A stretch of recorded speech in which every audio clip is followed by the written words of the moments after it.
most libertarian presidents in United States history.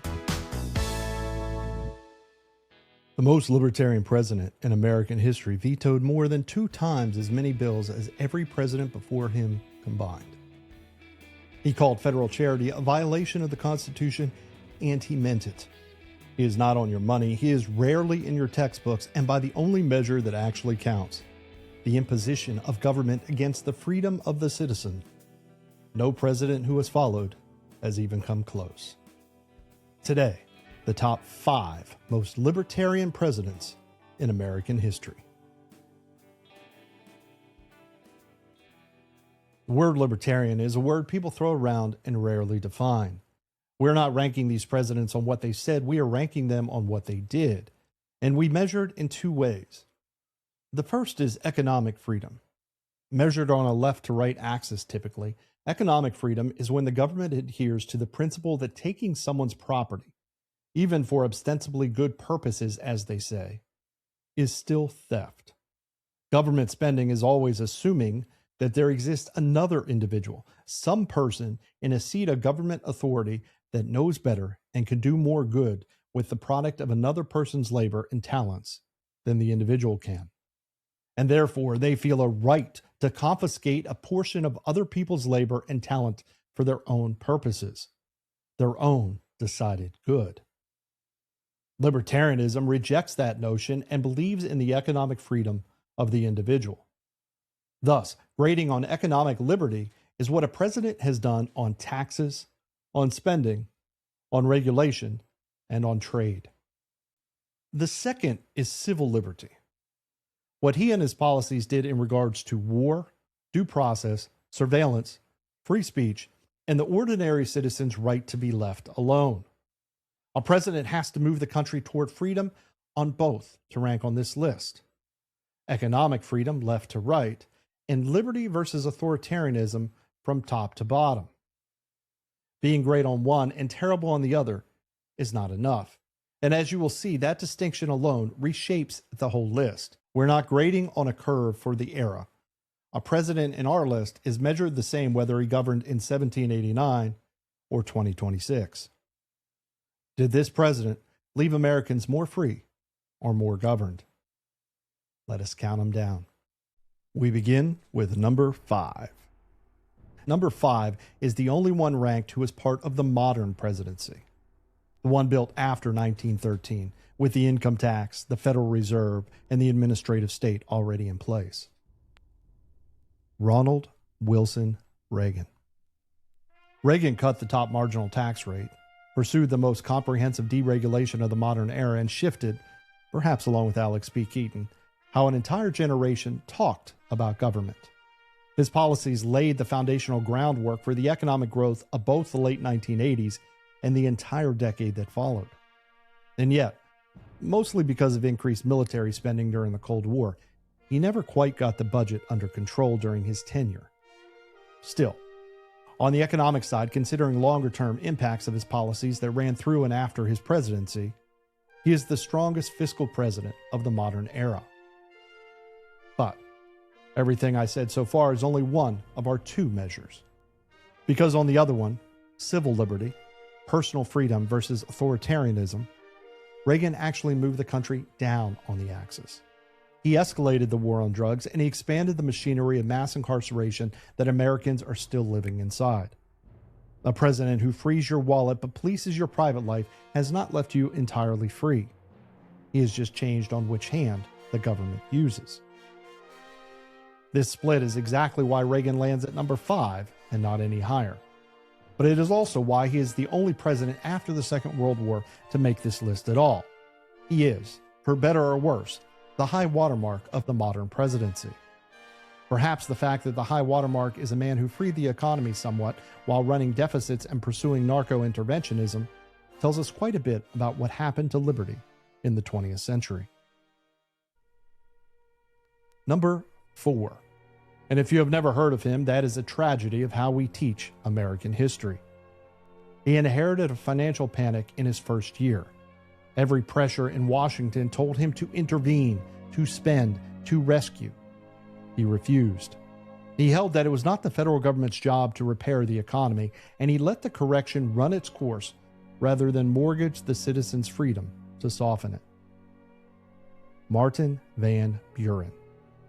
Van Buren's refusal to intervene in the Panic of 1837 is one of the purest expressions of limited government principle in the entire presidential record. Restraint under that kind of pressure is the rarest thing in the whole history, because almost every president fails exactly this test. When the economy breaks, the reflex is to reach for power. Van Buren let go of it.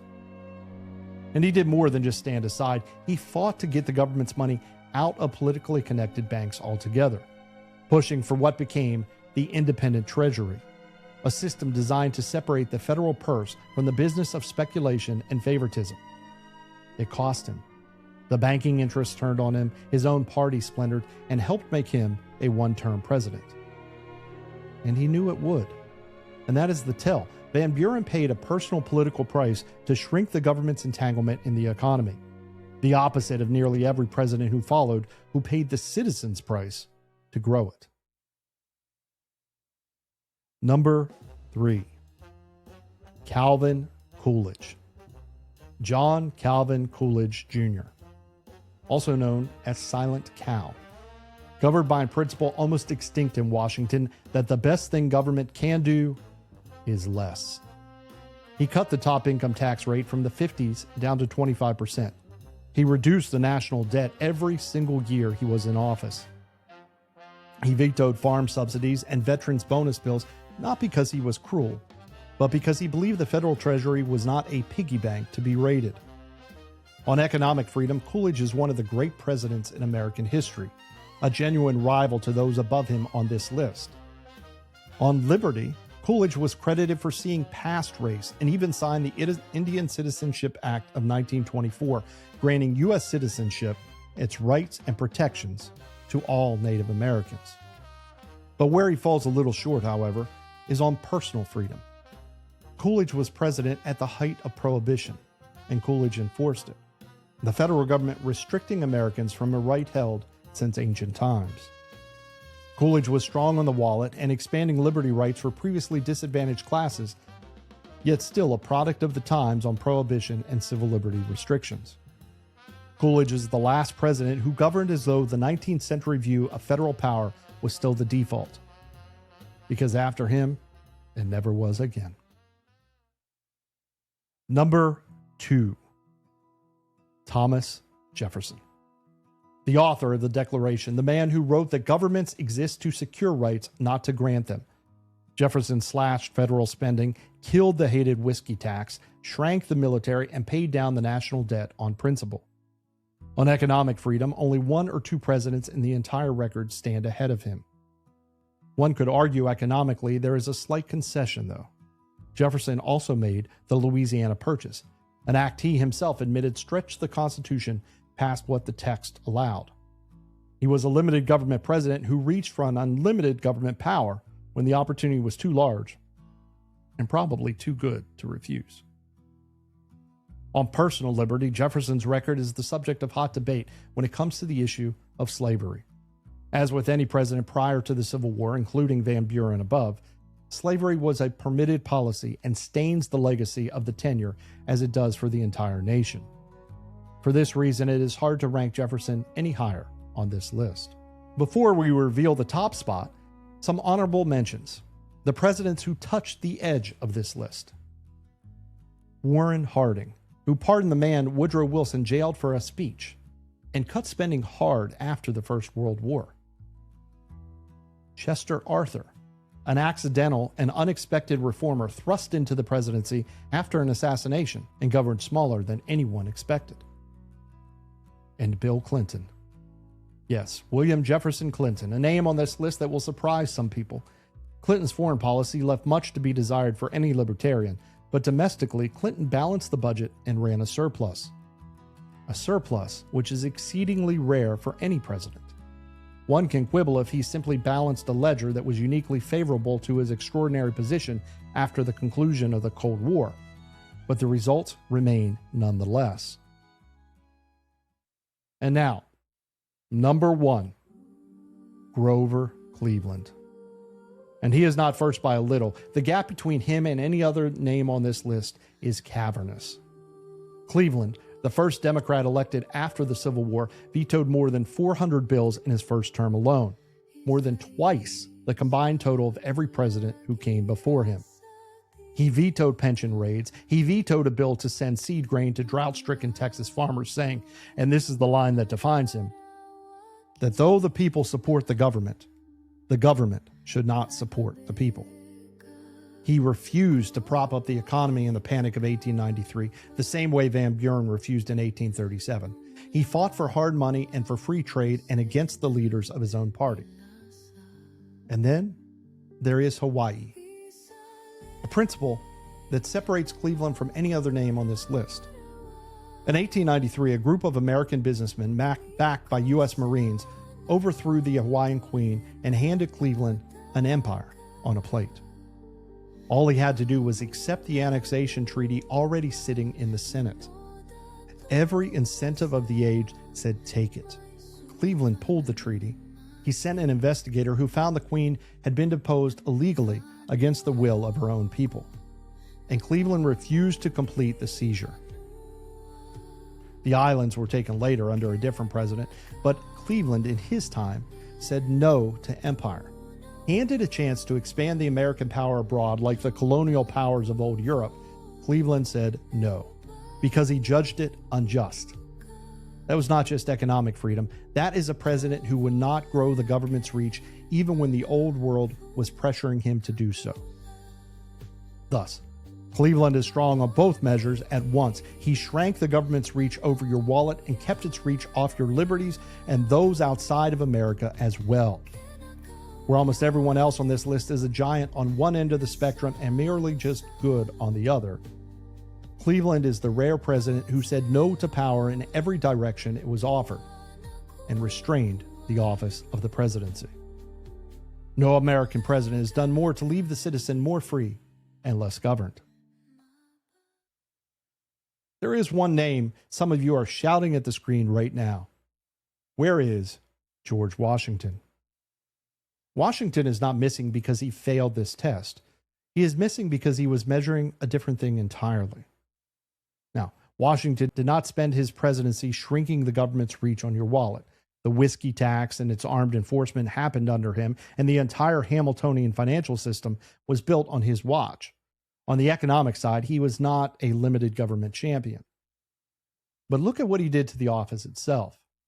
He was offered power for life, and he refused it. He was floated the idea of a crown, and he rejected it. He served 2 terms and walked away when he could have stayed until his life expired. And by walking away, he built the single most important limit on executive power in American history. Not by law, by precedent. By being the man who proved the office would be handed back. That is why Washington is not ranked here. He does not belong on a list of presidents who restrain the government. He belongs in a category of 1, the president who restrained the presidency. And that is a different and frankly larger kind of liberty.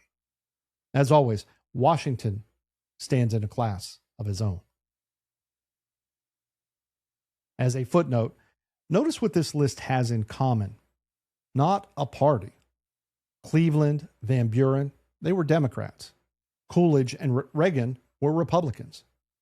Jefferson founded a party that no longer even exists. What they share is an answer to one question. When power was offered to them to spend, to intervene, to rescue, to expand, they more often than not said no. Their aim, on balance, was to leave Americans more free and less governed. Now, if you think we rank these wrong, and somebody always does, their records are public and our comments are open. Tell me who you would move and show your work on both axes, economic and civil liberties. If this is your first time here, the same question drives everything we do, including the full series on American liberty, where it came from and where it went. Self-evident, the road to 1776. Subscribe, and I'll see you over there. Until then, have a great day.